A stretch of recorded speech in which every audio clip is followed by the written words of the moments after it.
Hello and welcome to my channel. Today I wanted to talk about the difference between self-love and narcissism. It's really an important topic, at least for me, because everything I do is related to self-love. But because there is such a problem with narcissism, or people are so aware of the problem of narcissism, it's very easy for people to get confused and associate self-love with narcissism, or be afraid that self-love would lead to narcissism.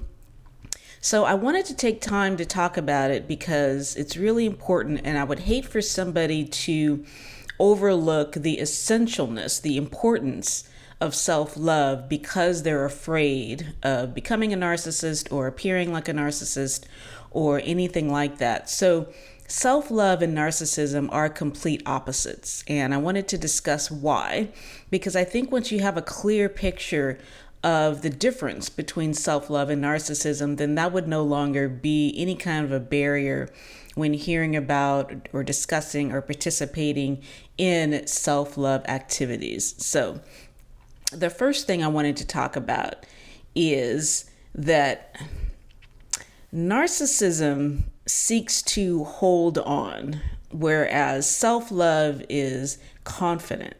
So when you're dealing with a narcissist, you're dealing with somebody that is coming from a place of emptiness. They don't believe deep down that they have any reason to be loved, and so they have to hold on to external things in order to feel that sense of worthiness. So if you're in a relationship with a narcissist, it feels you can mistake it for love when your own self-esteem is low and flagging. But you can tell that it isn't, because it's coming from a neediness. It's coming from a desire to possess.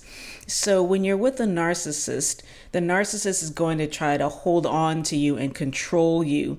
It's not based on what you need or what you want or what makes you happy. It's based on their sense of need and control. And it's really interesting. I watched this movie the other day called Don't Worry, Darling. It's on HBO Max. And I don't want to say too much because I don't want to spoil it because it's fairly new. But there's a point where the wife confronts the husband and asserts, "You don't love me." And I really was struck by that scene because the events surrounding her statement is such that you get what she means. His actions are for him, not for her. So that's the difference between narcissism and self-love. Narcissism seeks to control out of a place of emptiness, whereas self-love is joyful and confident. Another difference between narcissism and self-love is that narcissism is loud. Narcissism has to have all of the attention. Narcissism needs that constant reassurance because, again, it's coming from a place of emptiness. So self-love, on the other hand, is quiet confidence. It's like once you truly begin to love yourself, it's like you're so sure of it that there isn't really any need to say anything about it. It's just a constant presence in your life. Whereas when you're with a narcissist, they can't really let you speak. They can't really let you have too much attention because, again, it's that emptiness. It's like if the spotlight isn't on them, then they go into a slight panic, or not even slight, a major panic if you've ever seen a narcissistic meltdown. Okay. Narcissism lies. This is a big one. Narcissism lies, and it lies because it isn't comfortable with reality. It doesn't feel confident. It doesn't love itself. And so it has to lie in order to create a scenario that seems more appealing. Whereas self-love is confident in the truth because it loves itself. It's like when you truly have a love and appreciation for yourself, there's no need to lie or to make yourself appear bigger than you are, because who you are is big enough. Another thing is that narcissism is always afraid of being outdone. That's another reason why narcissists have to talk over you, and they have to always be the center of attention, because they are afraid of being outperformed. They're afraid of being outshined. And self-love, on the other hand, is eager to listen. It's eager to learn. When you really feel confident in yourself and you really love yourself, you don't need to compete. You're eager to hear what the other person has to say because your needs are already covered. You already feel valuable. So therefore, you're open and you're available and you're free to hear what somebody else has to offer. Another thing is that narcissism needs to manipulate. Again, it's not confident with reality. So it doesn't trust, narcissism does not trust that God or spirit or even your own higher self is capable of working things out in your favor. You don't believe that as a narcissist. So therefore, you have to manipulate reality. You have to manipulate other people. You have to pretend. You have to coerce, right? Self-love does not need to do any of those things. Self-love doesn't need to coerce because it knows that whatever is meant for it is going to come to pass. When you love yourself, you know that the right person, the right opportunities are going to come, and there's no need for you to go out of your way to manipulate people and circumstances because you trust and you know that you're valuable and that as you work to achieve your goals, they are going to work out in your favor. You believe and you trust that as you treat other people as they deserve to be treated, then your needs will be taken care of in return. And if they aren't, you have the confidence to walk away. That's self-love. Narcissism criticizes, okay? Narcissism doesn't feel safe unless it has the illusion of superiority. So a narcissist will always find fault with you, with its boss, its environment. Anytime anything goes wrong, it's somebody else's fault, right? Narcissism has to critique because it doesn't feel valuable unless it is putting somebody else down. Self-love has no need to do that. Self-love knows that it is wonderful, it is valuable, it is beautiful, and there is no need to compare or to put down anyone else because you feel that safety deep down inside. And when you feel safe, you can appreciate the wonder and the beauty of other things and other people without being threatened. Another thing is that narcissism is unhealthy, right? Narcissism, again, is coming from an emptiness. It's coming from an emptiness that can never be satisfied. It's like if you've ever read any of those versions of hell where it's like needing a drink of water, and yet when you drink that water, it's never satisfying. It turns into sand. It's a hunger and a thirst that is never quenched. And that's what it's like to be a narcissist. Whereas self-love takes care of itself.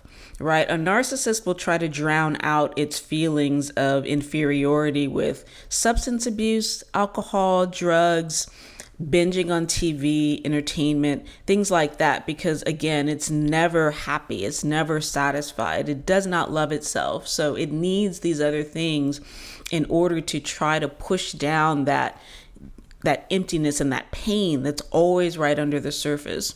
Whereas self-love is happy and is content, and it takes care of the body because that's the temple, right? Your body is your ticket to this planet. So you want to take care of it so that you can be here long to enjoy it. So that's the difference between self-love and narcissism. Self-love makes you want to take care of yourself.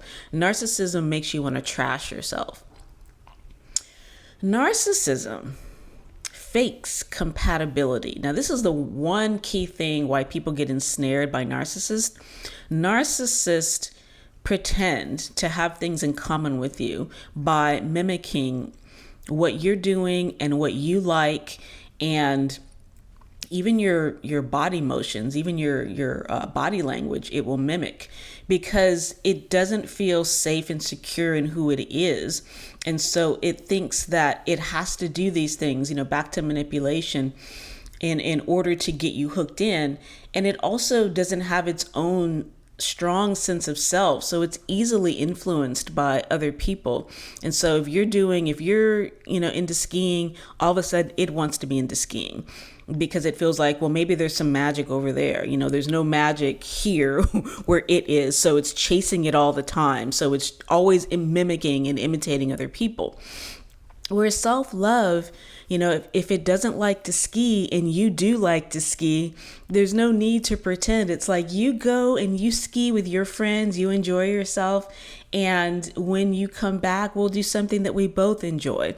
But there is no need to imitate and to mimic you. So don't get ensnared. That's a little bit of an offshoot. But if somebody seems to have too much in common with you, be aware, because they might be faking it out of a sense of emptiness and need. A strong and self-loving person is happy to let you enjoy the things that you enjoy. And they may be interested, they may want to know about it, but they don't feel the need to adopt your hobbies because it has its own. Okay. Narcissism lashes out. So that's another key thing about narcissists, because that pain, again, is always right up under the surface. So it's very easily triggered, very easily angered, and it lashes out.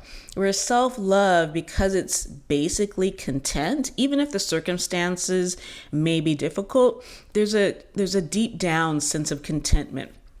So it doesn't lash out. Self-love responds. So even if it's angry, self-love has a presence of mind to just respond. There is no lashing out. It's a very rare thing. Whereas a narcissist, they're always lashing out.